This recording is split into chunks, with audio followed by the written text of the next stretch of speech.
বিসমিল্লাহির রহমানির রহিম। এই যে জুলা কাটতেছে, এই জুলার জায়গা বাদ দিয়ে থুয়ে লোহের বাড়ি ঢকসায় জুলা কাটতেছে। আপনারা এই জিনিসটা দেখেন যে কি অবস্থা। এই শুকুর, তারপরে রিপন, ইসাবাজি সাওয়াল বল সিটারি করে এই শালার বেটা শালারা কি ধরনের করে ব্যবহার করতেছে সাধারণ গরিব মানুষের সাথে। আপনারা কি এই জুলা কাটা মানিলেন?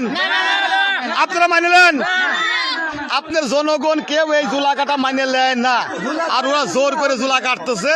গার জোরে যত জোর আছে জুলা কাটে যাচ্ছে ইচ্ছা মতন।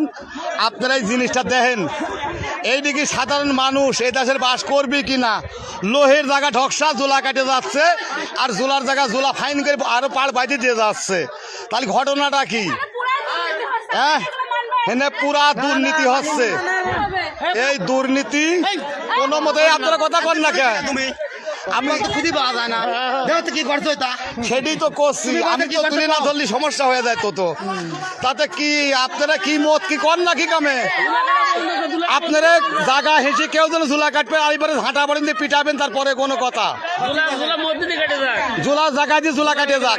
ওরা কেস করেছে যদি আইনি জুলা যদি কাটা পড়ে কাটবি, না পড়ে না কাটবি। এই তো জুলা কাটবি, জুলা 3 দিন ধরে শুকুরের সাথে ঝগড়া, শুকুর বলে 20 লাখ টাকা দিয়ে জুলা লেছে, আমি ব্যাক সাইডে কাটবো, সুজা কাটবো না। এটা 3 দিন ধরে ঝগড়া হচ্ছে, বুঝছেন? সকালে এই জায়গাটা আমি মানহালি কেস করবে আমাদের নামে। কেন না করে খান? আচ্ছা ঠিক আছে, কেস করবে চাইছে তো।